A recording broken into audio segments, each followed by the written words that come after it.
uma palavra necessária. Acautela-te, espírito humano, pois tua hora é chegada.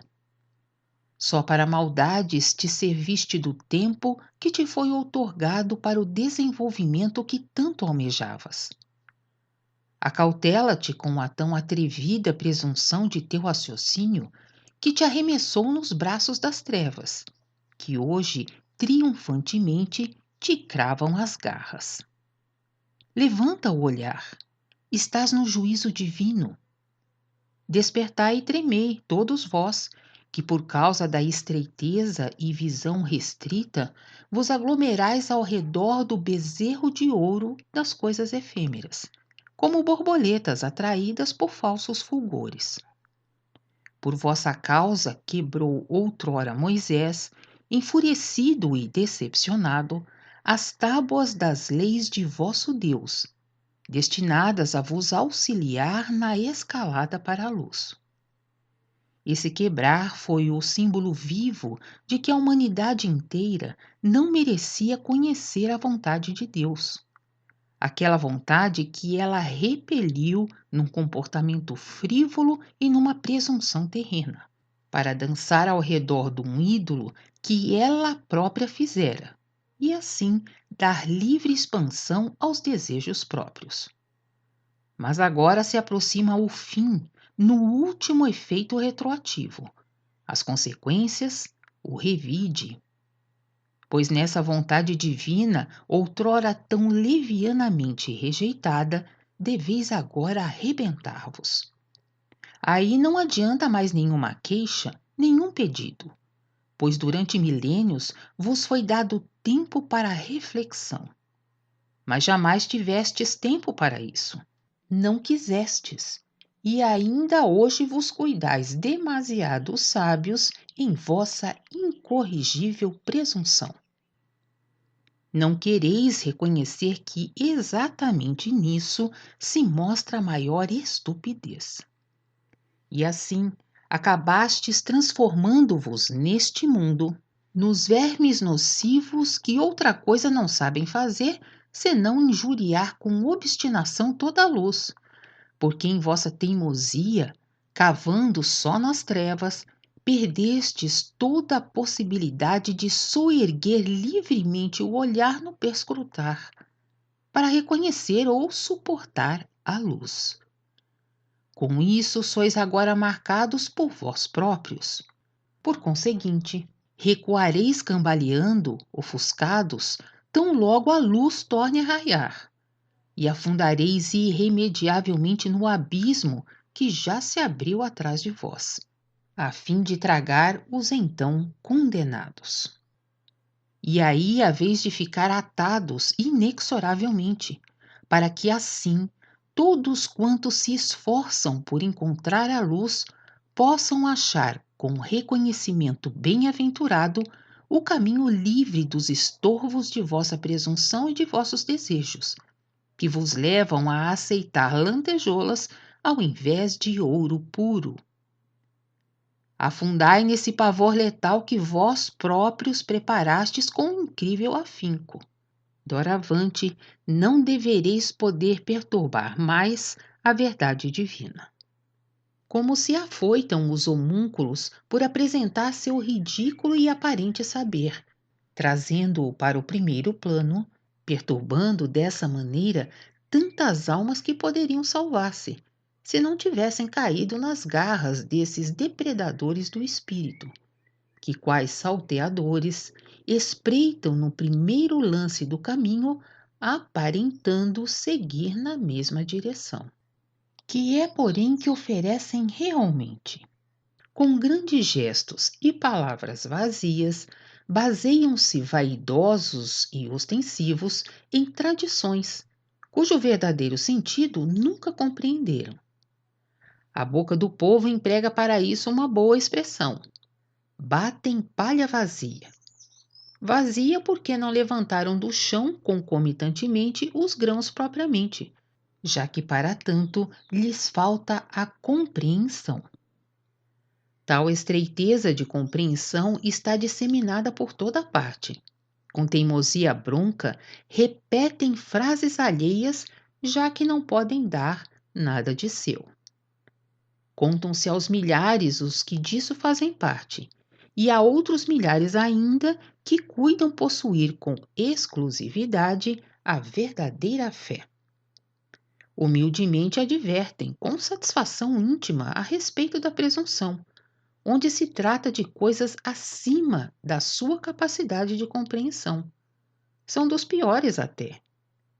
Trata-se exatamente dos que já estão condenados, porque jamais poderão ser auxiliados devido à obstinação em suas crenças.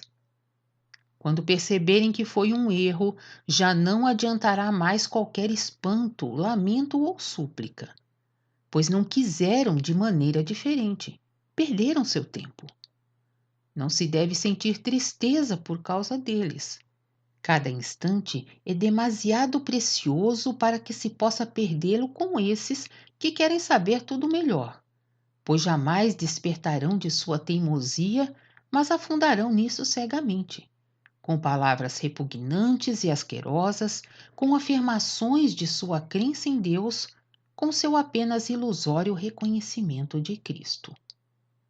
Não são melhores as massas daqueles que executam seu culto a Deus com a regularidade e empenho de outros trabalhos, como necessários, úteis e convenientes, em parte também por hábito ou porque é costume. Talvez também por ingênua precaução, porque finalmente não se pode saber para que, afinal de contas, isso é bom. Desaparecerão como um sopro no vento.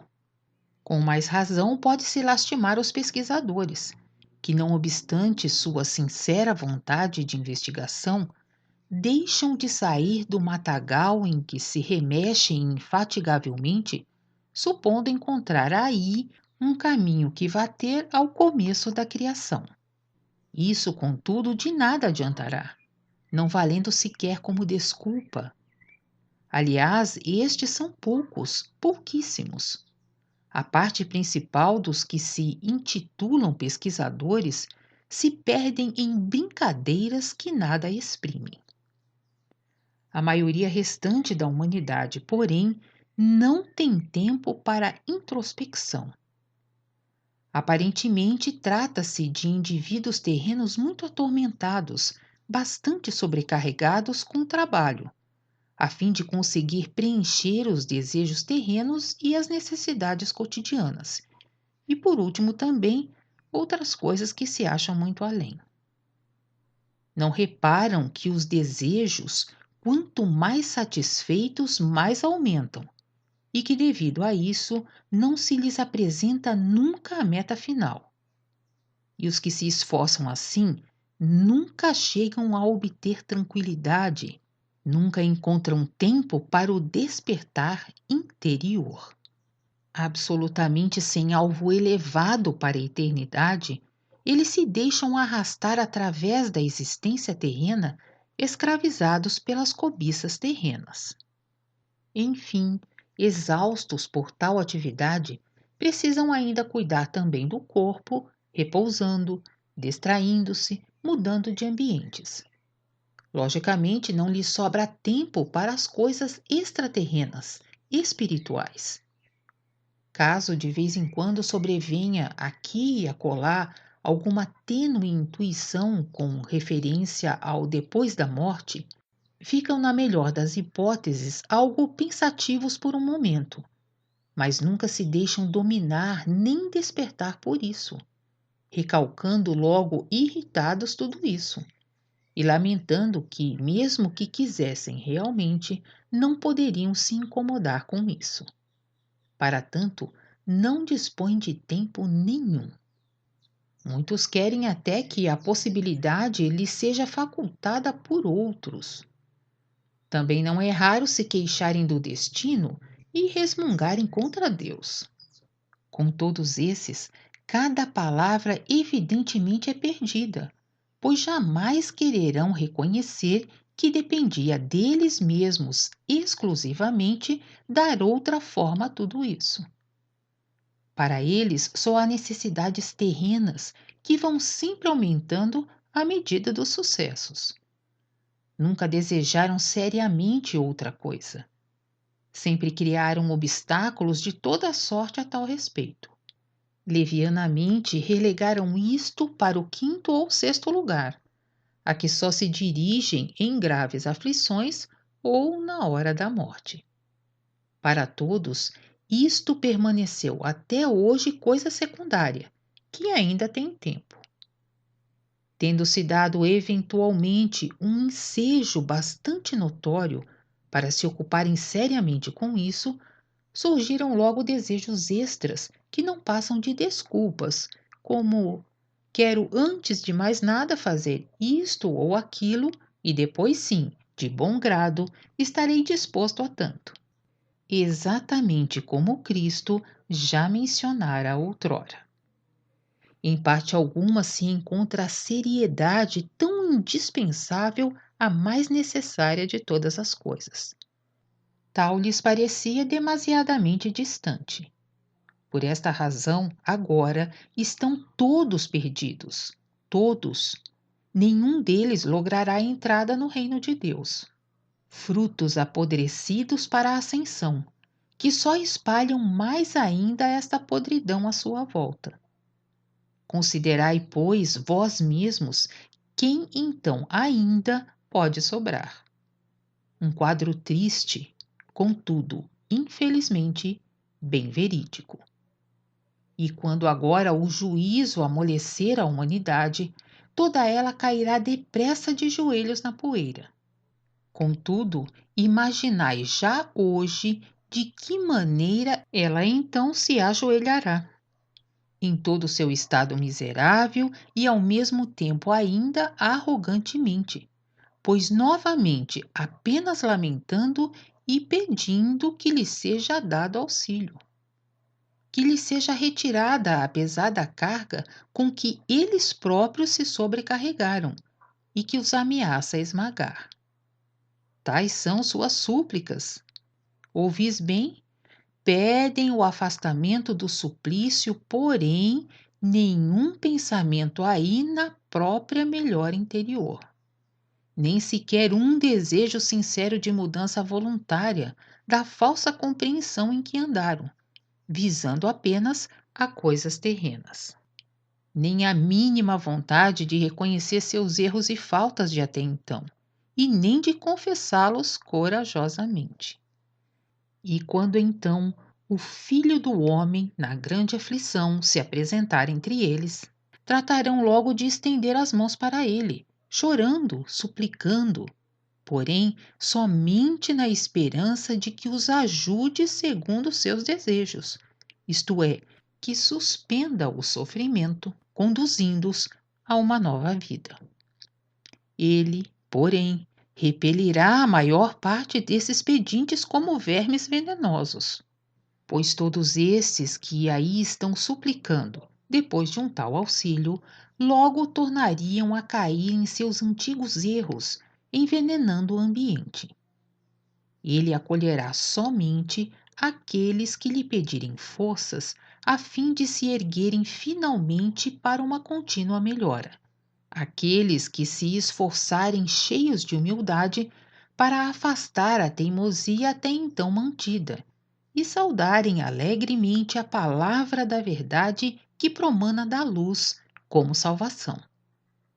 Uma compreensão da mensagem do grau, bem como antes da mensagem do Filho de Deus, só lhes será possível quando atirarem para o lado tudo quanto o espírito humano construiu por meio de sua compreensão vaidosa e recomeçarem tudo desde o princípio. Tem antes de se tornar como as crianças. Uma transferência saindo dos erros de até agora é impossível.